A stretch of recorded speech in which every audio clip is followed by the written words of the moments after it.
G'day, g'day. So how many of you actually seen any of my films running the Outback? A couple there. Cool, that's awesome. Okay, so I'm a solo traveller. I've been making films for nearly 11 years on YouTube now. And it all started back when I bought this truck. It's my first four-wheel drive. I bought it 13 years ago and I've been together ever since. But I purchased it. 3 weeks later, I got offered a job on Cape York as a park ranger. It was my dream job. I've been trying for 1.5 years, and I finally got the chance to actually take a position. And 3 weeks after that, I was on Cape York. I had zero full driving experience in a car I only owned for 6 weeks. So it was a massive, pretty scary kind of stuff when I first hit the gravel road. But I made it, I survived, I had a few near misses where I nearly lost control and just trying to drive too fast in the corrugations.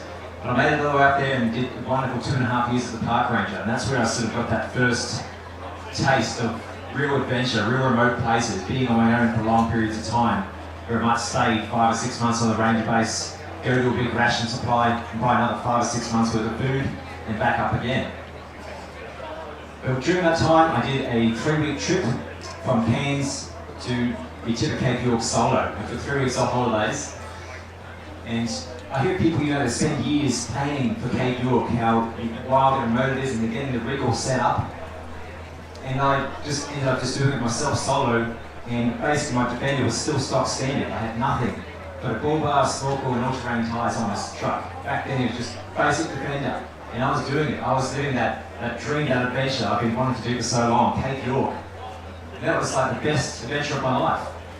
I also got bogged for the first time ever on that trip. I'd just been filming crocodiles, freshwater crocodiles, in Cape Melville National Park. And on the way in, I took a detour, which wasn't as deep, but on the way back out, I thought I'd go right through the middle of quite a big dam-looking thing. Of course, it didn't click in the head that, filled with crocodiles, what if I get bogged? But in I went, the water's snapping up over just at the bottom of the windscreen. I'm thinking, geez, do I stop? Do I reverse back out? Or keep my foot down? So I just kept on going through. Thankfully, the water drops back down to about 3/4 of the way, and then it just stops dead. And the water's still up around here, flooding in. And I'm looking out this murky black water thinking, I have to get out of that soon, because I'm 5 minutes sitting there first, back and forth trying to move, but there was no going anywhere. It was black bottomless muck. So in the end, I jump out, absolute little terror on my face, because there could have been a salt water in there. It was well within the possibility. But I had a hand winch, so I drag it out up to the shore, set it up. Then to realise I forgot some of the other parts, so in I go back, wading in this deep water, ready to punch a crocodile that jumps at me, and get the other things. And then of course the winch won't reach the nearest tree, so I've got to go back in again and get the winch extension strap, set it up again, shaking, crazy.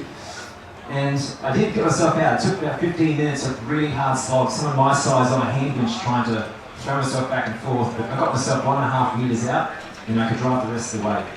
But that was the first turning point in my mind where I'm out on my own. I've got to start thinking smarter and not take such massive risks where I could have been, eaten. No one would find my car for another day because I didn't see anyone else on the track that day.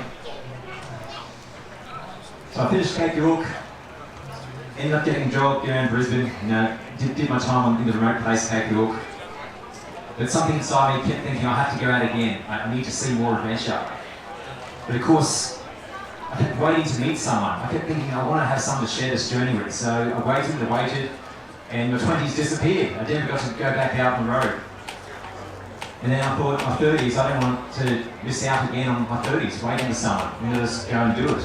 But of course, I didn't pick a date. It was like, maybe next year, maybe next year, maybe next year. But nothing happened, because there wasn't a specific date that I was planning and taking action towards. So I listened to Tony Robbins' Personal Power 2 program.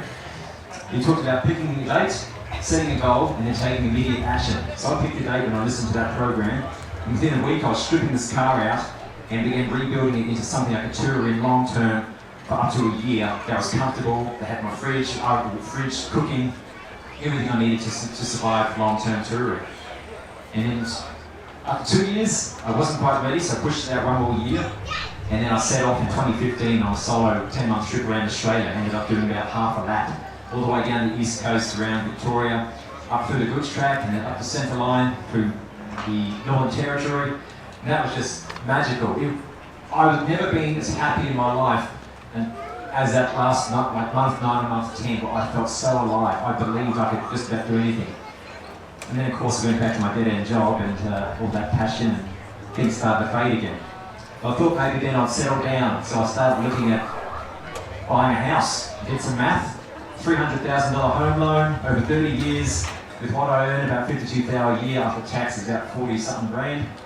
I realised I had to live off $400 a week every single week for the next 30 years, and that has to pay my health, car and home insurance, plus the rates, electricity, gas, water.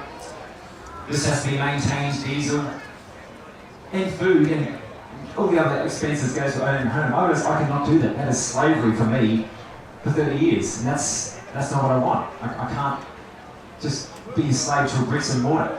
So I gave up on the idea and thought, what am I going to do now? I'm going to hit the road again. So then I began planning my next trip, which ended up being in 2018, last year, and I did another 5 to 6 months. I resigned from my job last year about October, and finally after 8 years I thought I had to get out. It was starting to kill me. The government service, it's much of the same after a while. And that was another beautiful place. Going to Outback, Queensland and seeing some of these remote parks that no one really ever talks about, like Mariana, like Hellhole Gorge. Idalia, a beautiful place in Idalia. It's mostly dry, but there are some waterholes there. It's filled with frog life, frogs I've never seen before. And as well as little pussycats walking around eating the frogs at night. But so much is just unknown about some of this country that hasn't quite been shared on YouTube yet. Then after a good 5-month trip, 5 months of working to raise the funds, this year I'm on the road again for probably 6 months. So it's in my blood now. And you might be thinking, solo travel, well, is it safe? As far as I'm concerned, if you have like a really big ego and you really need to prove yourself and you're out there to push yourself and challenge yourself all the time, it may not be the smartest thing to go solo. If you're more like me and more reserved, and you think things through and think what's the worst possible thing that could happen, because there's no one here to pull me out. If I damage this truck, it could be thousands upon dollars to get someone to come and tow me out or recover me. So I'm always thinking safety, but I carry an HF radio for long-range communications. That lets me get road updates, weather. I can check in my position. I've got a spot tracker, so within every 10 minutes it sends a ping. My parents are tracking my position via the satellite, so if I do a rollover, they know to where my last location was within 10 minutes and can send help. If I don't check in for 3 consecutive nights, they know something may have happened, again sending help. UHF for local communications, and then a PLB, personal locator beacon, again for anything that goes seriously wrong. So I'm pretty happy with that. Sorry, mate. Right. So I think as far as meeting people, I've met a few crazy characters in the bush, but they've all been pretty harmless. So I think at least as a male traveller, I'm pretty happy with what I've seen. Probably done about 50,000 Ks at least in the last 3 trips, if you exclude Cape York, which is probably another 50,000 just on Cape York.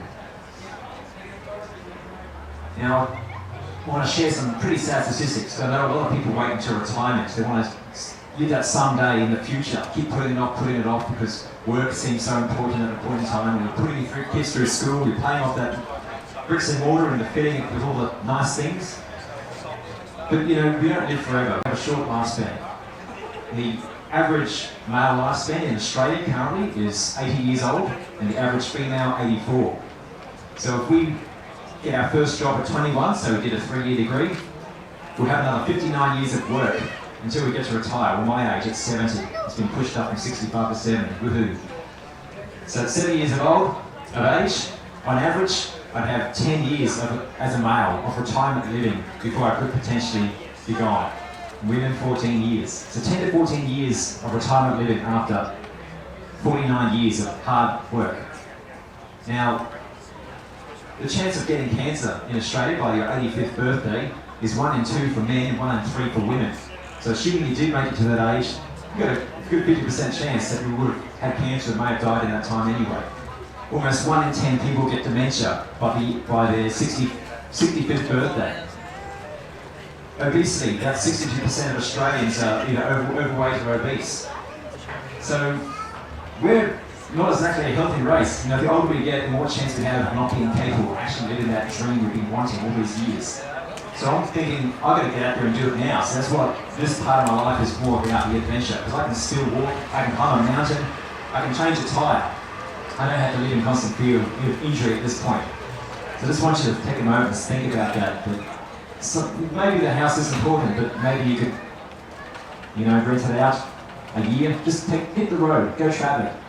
And again, like I said, you don't need all this great kit that's around here. If you're just starting out, my car for the first 6 years, stock standard, did Cape York, all good. Get up there and get some experience, get some adventure. You need to find out exactly what it is you need for your style of travel. Everyone here is different.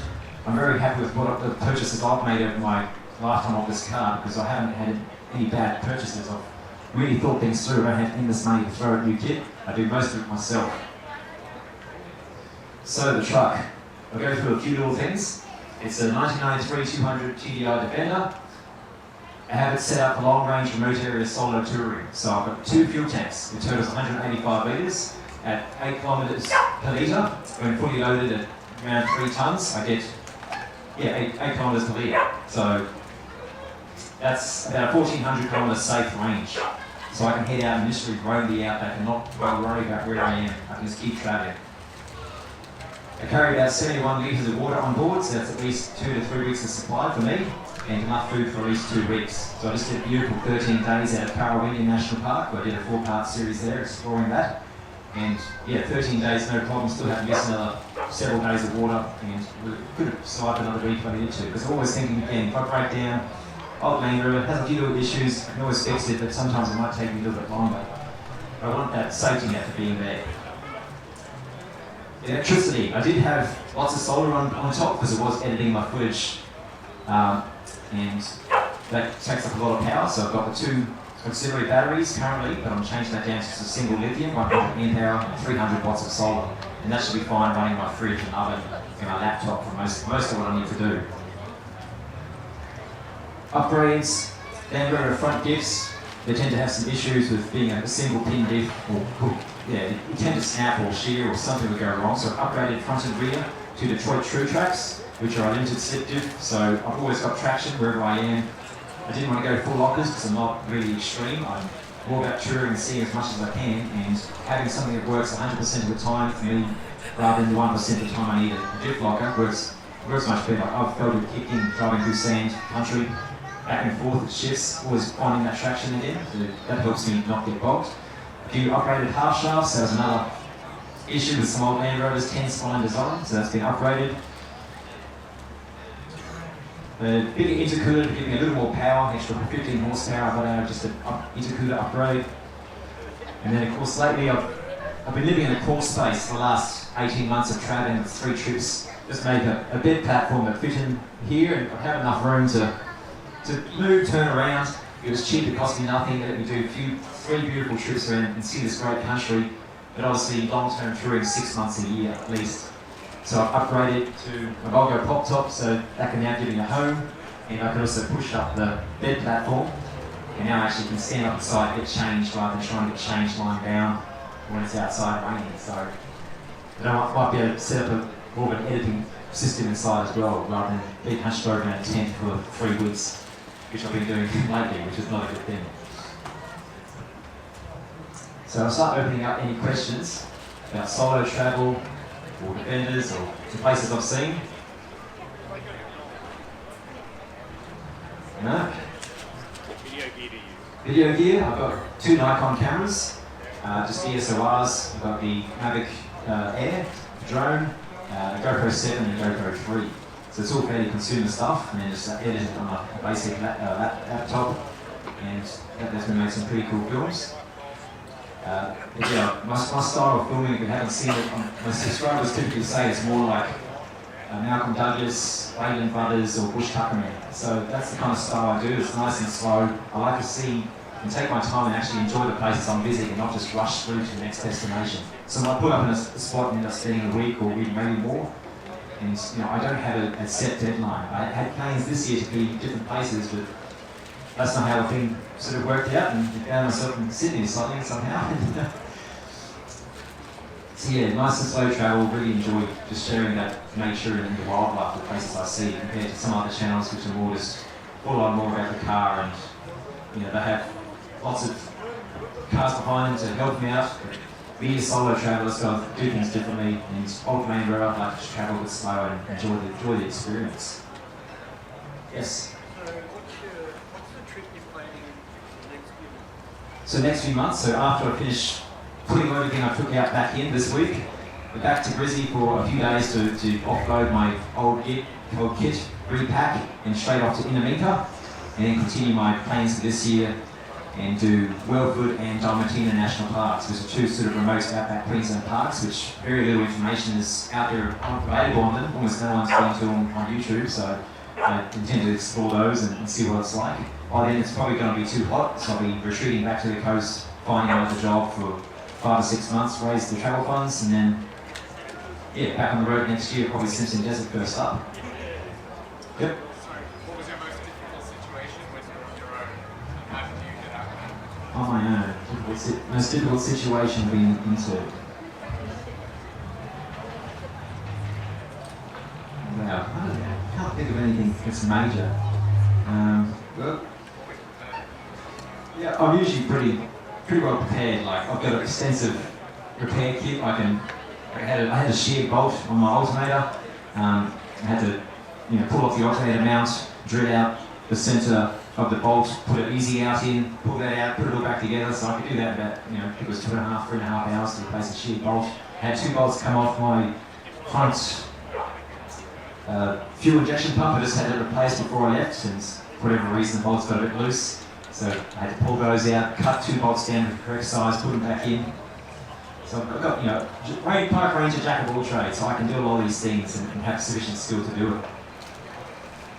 Yes? More of a statement and then a question, and I just see in one of your videos recently that you were breaking down all the time. Land Rovers, defenders, notorious for being unreliable, bad and everything. I understand what you say in terms of simplicity, which is why Steve and I look at doing these things that we're not nowhere. Why wouldn't you apply for something like a 60 series Land Cruiser or a GQ Patrol, which is simple in design but much more reliable than this thing? Okay, the question is why did I choose a Defender instead of something else, basically.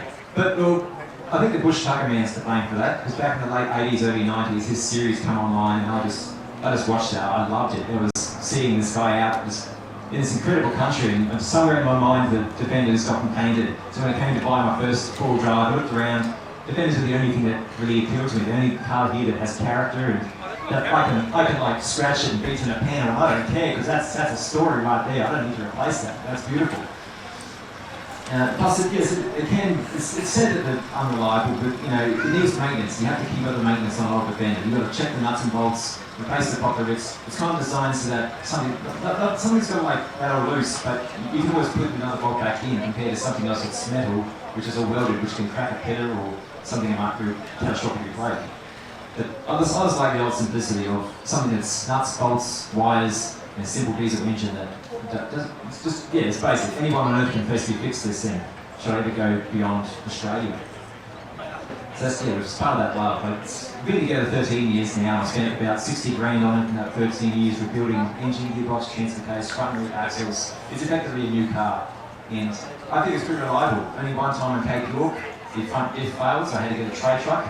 Otherwise, I either fixed, everything else has been me fixing it on the road. And I can use that in a few hours. Just pull the parts off, in the city a few times at clutch issues, but it's basically reliable. It gives me something to do, sitting in camp, just get under the Land Rover and fix it up again. Any other questions? Yes? So, you chose the HF radio. How did you think? For the HF radio, I purchased that, I think it was like 2013, 2014, back when satellite phones were still quite expensive. But I've noticed that some providers now offer prepaid options, so it's way more cheaper than getting locked into a plane forever. But the HF, I think it's quite reliable. There's always, if I need to call out, then I can have 7 frequencies and about 20 different base stations I can contact. And even then, there's always someone listening in somewhere around Australia or beyond, because this thing can skip 3,000 kilometres or more, and someone else can pick up a signal and get me some help if I need it. And most of the time it goes through. The occasional scared call, because I'm set to a specific time, that might be difficult. On the latest trip, I had to call 3 times in the same day in order to get a clear, loud signal. But again, that's just because where I was, I ended up contacting Tasmania from Outback Queensland. We couldn't get Charleville or Mount Isa, which were a bit closer. Just depends the time of day. But in an emergency, I can just jump on, do a quick check which frequency I want to use. But yeah, if you've got the money now, sat phone, it might be a future upgrade. But at least there's always someone out there who can get me help or listen in. I can listen into what the traffic is and see what other travelers are, which is sometimes cool to do. Any other questions? Yes? What's the longest distance between fuel stops in the Outback? Longest distance between fuel stops. What I've done, I haven't really had too many issues to do with it. I could have done it probably on a 1 for many tank. There's so many fuel stops around. But because I do travel so much inside national parks and back and forth doing different filming, I like to have that 1,400 kilometre safe range, which most of them use is probably like 1,200 kilometres worth of that, just so I could just roam around and not care about fuel. What's the most expensive you paid per litre? I think it was $2 something out in Northern Territory, so not too bad. I think Cape York had some pretty bad prices up Randolph Station sometimes as well. So yeah, funding, I should probably say a few things. How do I fund these travels? Well, currently it seems after quitting my job last year, I'm living off savings. At the end of the year, I'll do about 5 to 6 months of work and get the money back up. I don't drink alcohol, coffee, soft drink, don't eat junk food, chips. I gave up most of that stuff years ago. I never smoked. So right there, easy, that's $5,000 a year. You save for 3 years, that's 15 grand. Now, it costs me about $1,000 to $1,600 a month to travel as a solo traveller. And I'm not starving, I'm eating as much as I want. I just eat good, clean food, which then, it's not nutritious, so I'm not hungry all the time. I had oil deductions set up back in the day, and it's transferred money to a separate account. And I have my travel fund money, and the rest of the money I can just use for living. So yeah, you need to think about that. If you want to travel, you say you can't afford it. Be looking at all the frivolous spending you're doing and all the stuff you probably don't really need, which is impacting your health again. How many years can you keep pumping poison in your body? Like, I got addicted to Coke for a while there, buying those 30 packs of Coke, and after work I had one, did that for a while, then I started noticing I needed 2 in the afternoon. And I started doing the math on that and realised I'd be consuming at least 16 kilograms of sugar a year just from 1 can of Coke or something a day. And then I was eating 2 chocolates, little fun-sized chocolates a day. I did the math on that, and that worked out another several kilograms. I think, I get us get rid of all this crap. I can eat anything, I don't really put on weight, but inside I was not feeling good with all that sugar and crap going my body. So get out there, save that money, and you can actually spend it on an adventure. You can go back to it later if you need to. But get the travels happening. What would you say is the most luxurious item of the car? The most luxurious. Item, that you really invested in. Maybe it's not worth the money, but you really like it. Do you have anything as part of the setup that you really invested in? An accessory. Yeah. Like an indulgence. Indulgence. Well, I think all the dash, I think that was like, I used to have switches and dials wherever the place, it was cheap, but I spent about probably a couple of grand setting up the dash with all the different gauges and dials just so I could see what was going on with the engine. Like tyre monitors, oil pressure, temperature gauge, just those things that, again, solo travel, kind of for safety, but I didn't need it. Like a single gauge would have done a lot of those things with like an engine watchdog, monitoring the clock temperature, that would have done most things. But I just like having everything there. I can always do a quick scan, every time I'm driving, I'm always scanning, checking and see if there's anything wrong, missing out. So that was probably like money I could have spent traveling, but I just like having that option.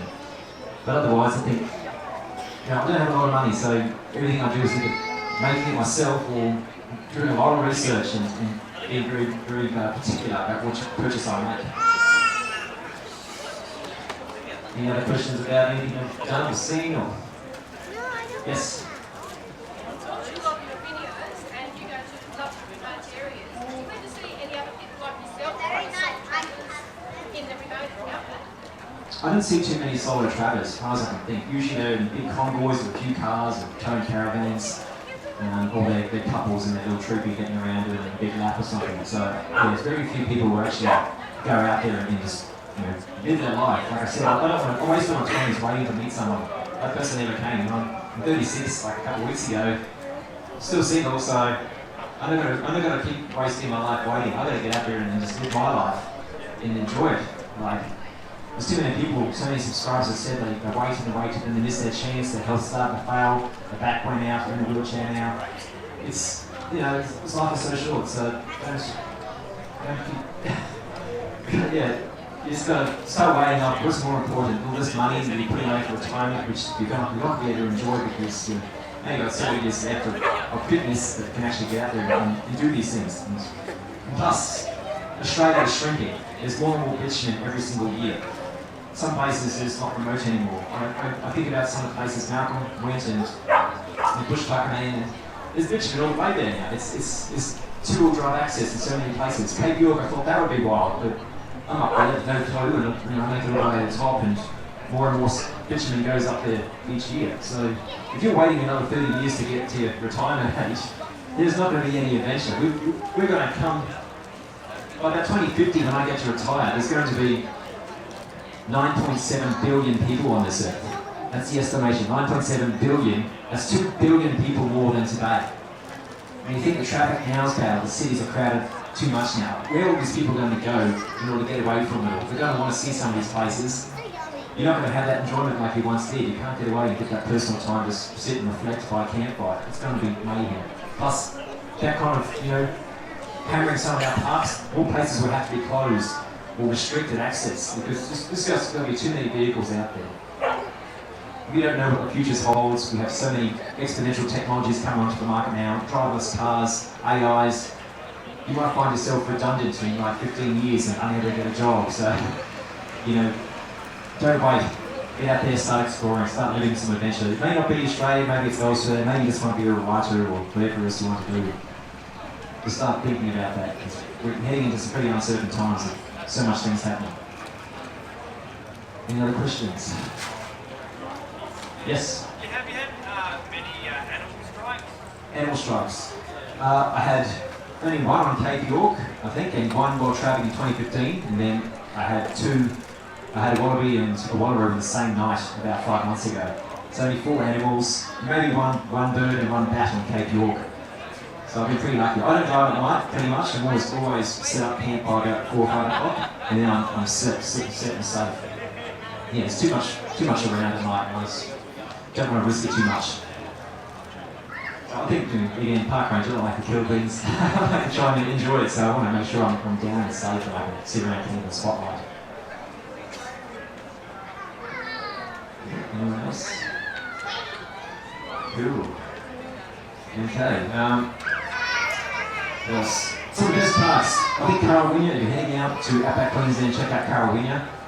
I did it in 13 days, but some others I met out there did it in about 4. But if you really want to see some beautiful spots, Namara, Lake Namara, that's currently full of water. It's just loaded with birds in the morning. Beautiful spot, nice and quiet.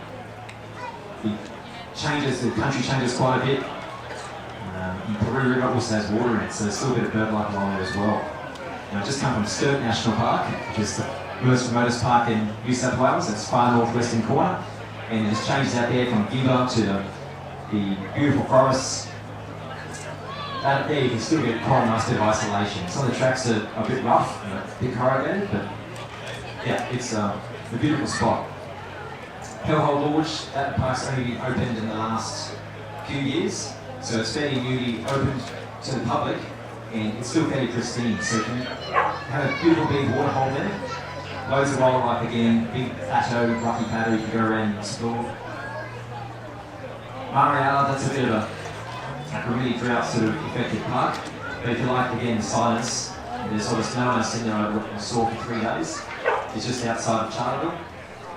Idalia, that was another beautiful park, all Mallee country. It's like long stretching vistas. That's beautiful for that kind of country, that kind of experience. I think my favourite track last night, I've been Bush track down in South Australia. That place is really, that was like a magical experience. So I hope to do that at least the Simpson Desert next year, like I said. So that's like the big Simpson, or the big experience of sand driving.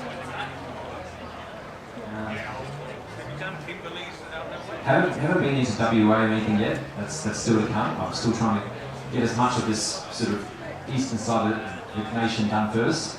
And that's to me still like, it seems like still wild country. That's like the last frontier of Australia, I think, would be Western Australia. Everything else is just getting so small, so easy to get to. Like, you really don't need a heavily modified car to get to some of these places. Just a stock car with a nice bull bar, snorkel, and all-terrain tyres will get you into many of these places. Just fly swag, get up there, get the experience. And then you can start thinking and dreaming about how you want to set up your car and the type of touring or full driving you want to do. And whether you have somebody come with you, which is obviously safer, or if you want to take a more potentially risky but more thought-through process of solo travel and just enjoying it.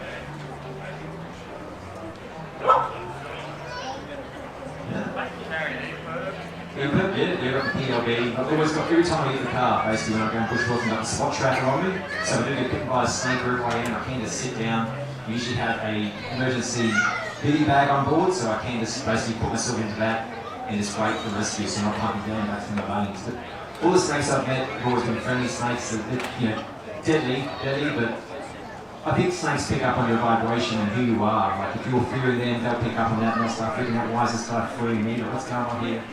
But I've had in taipans, Australia's most deadliest snake, just only a few metres from me. On Cape York, we used to walk up alongside 2-metre taipans, like 2 metres from me, we just look at each other. Very black snakes, they can be curled up on a track and just stare, look at each other, admire. So I don't think snakes are really that dangerous. It's only when you startle them or you step on one that you're in trouble. But again, solo travel, always thinking, every single log I step over, I step on the log and look over first. Then I'll go forward and take a step. But yeah, fully loaded with first aid kits, both on myself and in the car.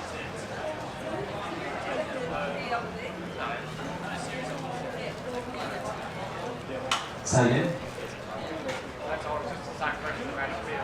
Okay, yeah. Always have redundancy, the backup. So I have the spot tracker which has both the PLB function on it plus a separate PLB, because the spot tracker, if you run the batteries flat on that, using the tracking function, your PLB is useless. You have no other way of getting help unless you've got spare batteries on it. So I carry the backup PLB, which has a 7-year battery life, which is almost ready to go. So that's only one way of communication. That's one way, yeah. Not 100% sure your signal's gone out. Well, the spot tracker doesn't stop broadcasting, it'll keep on going, so it keeps on going once it's an emergency thing. So you always get through. But as far as the tracking function and nightly check-ins, that does have some issues not going through, but I recommend the Garmin Reach probably is a better device which has two-way communication, so you can send text messages and get someone confirmed that you got the message. Yeah, so trust you over the vendor. I'm pretty happy with it. People keep telling me, paying me out for buying it, but it's for life, It's one of those things you just fall in love with, and for better or worse, you're together. If you ever got, that old over or something, I'll just buy another Defender to start again. There's nothing else I'd want to drive, at least I know how to fully strip this thing down to the chassis and put it back together again. So there's not many people who can probably do that with their cars. Okay. Any more questions? Was that done? He's done a bit of effort here, and look, check him out on YouTube, raving the Outback, and he's certainly interested in life, getting out there and doing it on your own. Good on you, give him a big cheer. Brady's done well. Thank you. Pushing well. He heads back to Brisbane soon. Does a bit of work and then off to Winnemucca. Pretty good spot down there too, so he's off for a real treat. Coming up here on the content creator stage, we're going to have